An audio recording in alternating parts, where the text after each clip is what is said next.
Hello guys, आप सभी का स्वागत है मेरे YouTube चैनल आपको जानने में। तो दोस्तों, आज के इस वीडियो में मैं आप सभी को बताऊंगा कि आप मैथ्स के एग्जाम में बहुत ही आसान तरीके से 95 प्लस मार्क्स लाने के 10 टिप्स बताऊंगा आप सभी को। आज के इस वीडियो में 10 टिप्स बताऊंगा जिससे आप बहुत ही अच्छे तरीके से एग्जाम में 95 प्लस मार्क्स ला सकते हैं। 95 प्लस यानी कि 95 से अबव या 95 से ज्यादा मार्क्स ला सकते हैं मैथ्स के एग्जाम में। तो दोस्तों, वीडियो शुरू करने से पहले अगर आप मेरे चैनल पर नए हैं तो मेरे चैनल को सब्सक्राइब जरूर कर लेना और एक बेल आइकन आएगा, उस बेल आइकन को प्रेस कर लेना ताकि मेरे चैनल से जुड़े हुए जितने भी नए नए वीडियो आए उसका नोटिफिकेशन आप तक सबसे पहले मिल जाए। और मैंने इससे पहले एक और वीडियो बनाया है जिसमें मैंने आप सभी को बताया है कि एग्जाम में 10 महत्वपूर्ण बात याद रखना कि एग्जाम में कौन कौन से 10 टिप्स बताए हैं जिससे आप एग्जाम बहुत अच्छे से दे सकते हैं। उस 10 टिप्स के बारे में बताया है, तो मैंने उस वीडियो का लिंक इस वीडियो के डिस्क्रिप्शन में डाल दिया, तो आप वहां से जाकर उस वीडियो को देख सकते हैं। तो चलिए दोस्तों, मैं आप सभी को आज का ये वीडियो बताना शुरू करता हूँ।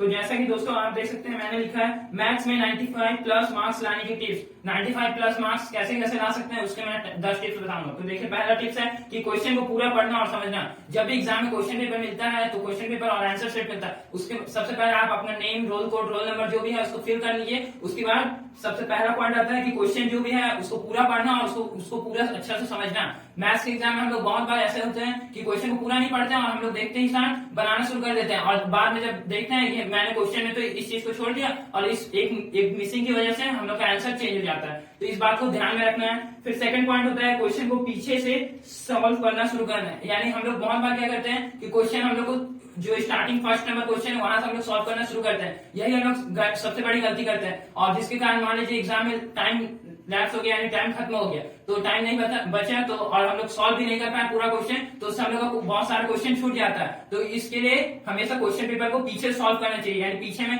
आप देखिएगा क्वेश्चन पेपर में जितना पीछे जाएंगे उतना ज्यादा मार्क्स का क्वेश्चन रहता है। तो इसमें कोशिश कीजिए कि हमेशा पीछे से सॉल्व करना शुरू कीजिए ताकि आप ज्यादा से ज्यादा क्वेश्चन अटेम्प्ट कर पाए, ज्यादा से ज्यादा मार्क्स इंक्रीज कर पाए, अपने मैथ्स के नंबर को ज्यादा से ज्यादा बढ़ा पाए। इस बात का ध्यान हमेशा रखिए और पीछे से हमेशा सॉल्व कीजिए। उसके बाद थर्ड पॉइंट बोलता है कि सबसे पहले अच्छे से आने वाले क्वेश्चन को एक का आंसर देना। यानी जो भी क्वेश्चन का आंसर आपको सबसे पहले आता है, मान लीजिए आपको फर्स्ट नंबर नहीं आता, सेकंड नंबर नहीं आता, थर्ड नंबर आता है, तो आप थर्ड नंबर को पहले बनाइए और थर्ड नंबर को पहले सॉल्व कीजिए। ऐसा नहीं कि आप फर्स्ट नंबर सेकंड नंबर को पहले सोचेंगे और उसके बाद थर्ड नंबर बनाएंगे, तो ऐसा मत कीजिए। मान लीजिए आपको सबसे लास्ट वाला क्वेश्चन सबसे अच्छे से आता है, मान लीजिए 20 क्वेश्चन है, 20 क्वेश्चन में आपका जो 20 नंबर क्वेश्चन है वो क्वेश्चन आपको सबसे अच्छे से आता है, तो आप 20 नंबर को पहले बनाइए। क्योंकि एग्जामिनर ऐसा कभी नहीं बोलता है, एग्जाम में कोई ऐसा रूल नहीं होता है कि आप एग्जाम में लाइन से ही सॉल्व कीजिए क्वेश्चन को। इसलिए आपकी मर्जी, आप जहां से चाहे वहां से सॉल्व कर सकते हैं। तो इसका आप सबसे अच्छा आपको जो क्वेश्चन आता है जिसका आंसर आपको पहले आता है तो उसको पहले सॉल्व कीजिए।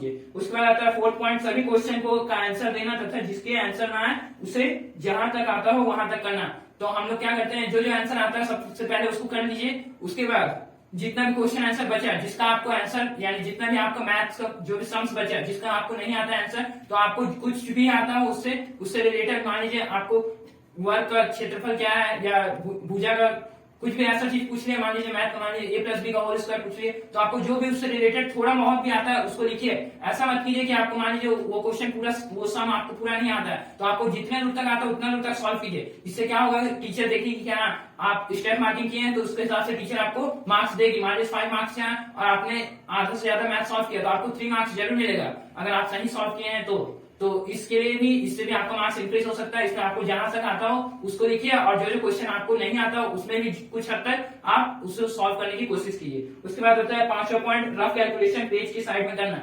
बहुत बार एग्जाम में हम लोग क्या करते हैं, सॉल्व तो कर लेते हैं, टाइम बचाने के लिए हम लोग रफ कैलकुलेशन नहीं करते हैं। यानी जो भी एक्स्ट्रा कैलकुलेशन होता है उसको हम लोग रफ में नहीं करते हैं, अपने माइंड में कर लेते हैं या कहीं पास भी ऐसी जगह कर लेते हैं। और कभी कभी एग्जाम में जो आंसर शीट रहता है उसमें भी आपको किसी जगह पर दिया होता है कि आप वहां पास रफ कीजिए। अगर नहीं दिया है तो आप कॉपी के बगल में एक लाइन खींचिए, एक मार्जिन ड्रॉ कीजिए और उसके बगल में ही आप उस मैथ का सॉल्व कीजिए बगल में रफ। इससे क्या होगा, एग्जामिनर को लगेगा कि हाँ आपने अपनी मेहनत से बनाया है और आपको पूरा मार्क्स देगा या अच्छे से देगा मार्क्स, और उसको भी लगेगा कि हाँ बच्चे ने मेहनत की है।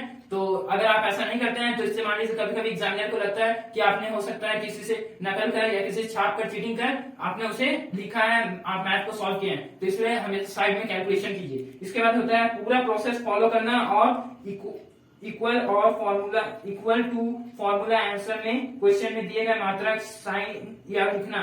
ये सब आपको लिखना है। जैसे पूरा प्रोसेस हम लोग फॉलो करते हैं, बहुत बार होता है मान लीजिए आपको फॉर्मूला याद है लेकिन आप टाइम बचाने के लिए, टाइम कम है, उसके लिए हम लोग क्या करते हैं, फॉर्मूला को नहीं लिखते हैं, डायरेक्ट सॉल्व कर देते हैं। तो ऐसा हम लोग नहीं करना चाहिए। जो प्रोसेस है, मैथ का जो प्रोसेस होता है उस प्रोसेस के हिसाब से चलना चाहिए। ऐसा नहीं कि अपने प्रोसेस के हिसाब से हम लोग अपने जैसा मन किए वैसा बना ले, ऐसा नहीं करना है। जो प्रोसेस होता है वो प्रोसेस सिर्फ कीजिए, उसके बाद अगर टीचर जब चेक करेगी तो टीचर को लगेगा कि हाँ इस बच्चे ने पूरा प्रोसेस फॉलो किया है, इसको पूरा मार्क्स दिया जाए अगर आपने सही आंसर बनाया। नहीं तो बहुत बार क्या होता है, आप सही आंसर ही बनाते हैं लेकिन प्रोसेस फॉलो नहीं करने की वजह से आपको पूरा मार्क्स नहीं मिलता।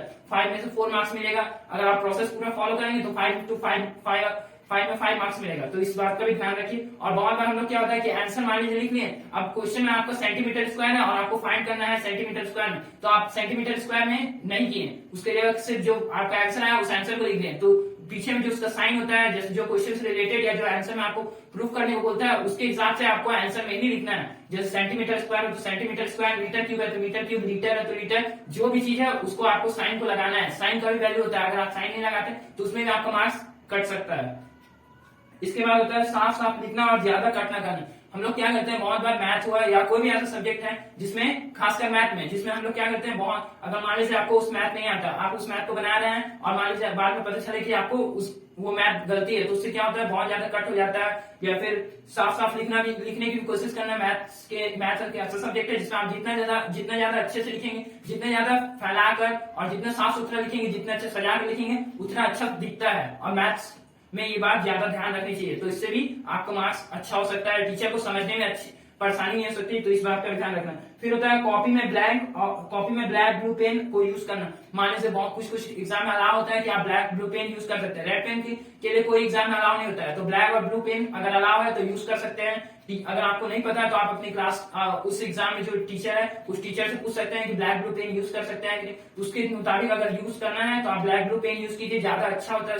उससे एग्जामिनर को भी देखने में अच्छा लगता है और कॉपी साफ सुथरी और बहुत ही अच्छी दिखती है। तो इस बात से भी आपके नंबर अच्छे हो सकते हैं। फिर होते हैं प्रीवियस ईयर्स के क्वेश्चन को अच्छे से प्रैक्टिस करना। अगर आप बोर्ड एग्जाम दे रहे हैं, बोर्ड एग्जाम में आपको मैथ में अच्छा मार्क्स लाना है, तो आप प्रीवियस ईयर के क्वेश्चन को सॉल्व कीजिए। मान लीजिए 2022 या 2021 में आप एग्जाम दे रहे हैं, तो आप उससे पिछले मान लीजिए 2017-16 से लेके 2021 या 22 तक का क्वेश्चन पेपर जितना भी है उसको सॉल्व करने की कोशिश कीजिए। मान लीजिए आप प्रीवियस 5 इयर्स तक के क्वेश्चन को सॉल्व कीजिए। उससे क्या होगा, उससे आपको पता चलेगा कि एक बोर्ड एग्जाम या कोई भी एग्जाम में कैसा क्वेश्चन आता है, किस तरह का क्वेश्चन आता है, कितने मार्क्स का क्वेश्चन आता है, कितना टाइम होता है, इन सभी बातों के बारे में आपको जानकारी मिलेगी। इससे आप जब बोर्ड एग्जाम खुद देने बैठेंगे या कोई भी मैथ्स का एग्जाम देने बैठेंगे तो उससे आपको आइडिया रहेगा और आप जल्दी से जल्दी उस एग्जाम को कंप्लीट कर पाएंगे। तो इस बात के लिए भी आप प्रीवियस ईयर के क्वेश्चन को प्रैक्टिस कीजिए।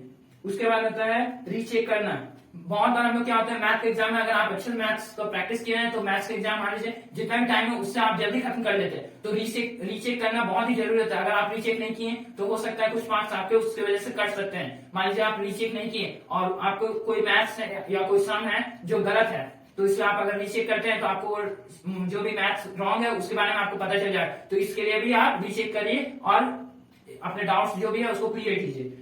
उसके बाद आता है लास्ट और सबसे फाइनल पॉइंट, जो 11th नंबर पॉइंट है, वो है कॉपी को शुरू के 4 या 5 पेज को पूरी जानकारी और अच्छे से लिखना। ये जो पॉइंट है, इस पॉइंट को आप सबसे अच्छे से अगर फॉलो करते हैं, ये जो सबसे लास्ट पॉइंट है ये सबसे वेरी वेरी इंपॉर्टेंट पॉइंट है, इसलिए इस पॉइंट को आप जरूर फॉलो कीजिए। बाकी आप भले ही कोई पॉइंट को फॉलो नहीं कर पाते हैं लेकिन मत करिए, लेकिन इस पॉइंट को अगर आप फॉलो करते हैं तो आपका मार्क्स बहुत अच्छा उठने की चांस रहते हैं। तो ये पॉइंट है कि आप जो शुरू का क्वेश्चन जो आंसर शीट है वो आंसर शीट का 4 to 5 पेज, कम से कम 4 to 5 पेज, 4 से 5 पेज आप अच्छे से लिखने की कोशिश कीजिए। मान लीजिए आपका जो टोटल जो आंसर शीट में आपको पेपर मिला हुआ मान लीजिए 30 पेज का, तो 30 पेज में से कम 4 to 5 पेज आप अच्छे से लिखिए, अच्छे से सजाकर, अच्छे से ज्यादा कट ना करिए, जो भी अच्छे से है, ताकि जब एग्जामिनर आपका कॉपी खोले तो आपके कॉपी में देखे और शुरू का 4-5 पेज देखकर आपका इंप्रेशन बन जाए टीचर के सामने और टीचर को लगे कि हाँ इस बच्चे ने बहुत अच्छे से सजाकर हर रूल को फॉलो करते हुए बहुत अच्छे से कॉपी को लिखा हुआ है। तो इससे क्या होगा, टीचर की नजर में आपको कॉपी का इंप्रेशन बढ़ेगा, तो इससे टीचर आपके मार्क्स को थोड़ा अच्छे से ज्यादा बेटर देगी। तो इन सभी 11 पॉइंट्स को आपको ध्यान में रखना है। तो दोस्तों आपने देखा कि आज मैंने आप सभी को 11 पॉइंट समझाए जिससे आप एग्जाम में, अपने मैथ्स के एग्जाम में 95 प्लस मार्क्स इंक्रीज कर सकते हैं और 95 से ज्यादा आप अपने एग्जाम में ला सकते हैं। इन कुछ मामूली पॉइंट्स को आप याद रखकर बहुत ही अच्छा अपने मैथ्स में ला सकते हैं। तो आई होप दोस्तों आप सभी को मेरा ये वीडियो पसंद आया होगा। वीडियो पसंद आए तो मेरे इस वीडियो को लाइक करना, अपने दोस्तों के साथ ज्यादा से ज्यादा शेयर करना, ताकि वो भी इस 95 एवं मार्क्स के वाले मैथ्स के टिप्स को सीख सके और वो भी अपने एग्जाम में बहुत अच्छे मैथ्स में मार्क्स ला सके। और कमेंट कर मुझे जरूर बताना कि ये वीडियो कैसा लगा, और अगर आप मेरे चैनल पर नए हैं तो मेरे चैनल को सब्सक्राइब जरूर कर लेना, ताकि मेरे चैनल से जुड़े हुए जितने भी नए वीडियो हैं उसका नोटिफिकेशन भी आपको मिल जाए। और मैंने शुरू में कहा था कि मैंने इस वीडियो के एक डिस्क्रिप्शन में एक और वीडियो डाला है जिसमें मैंने बताया कि आपको एग्जाम में कौन कौन से 10 टिप्स याद रखने हैं जिससे आपका एग्जाम बहुत ही अच्छा हो। तो दोस्तों आप वहां से भी उस वीडियो को जाकर देख सकते हैं। तो दोस्तों मिलता हूँ एक और नए वीडियो के साथ, तब तक के लिए गुड बाय।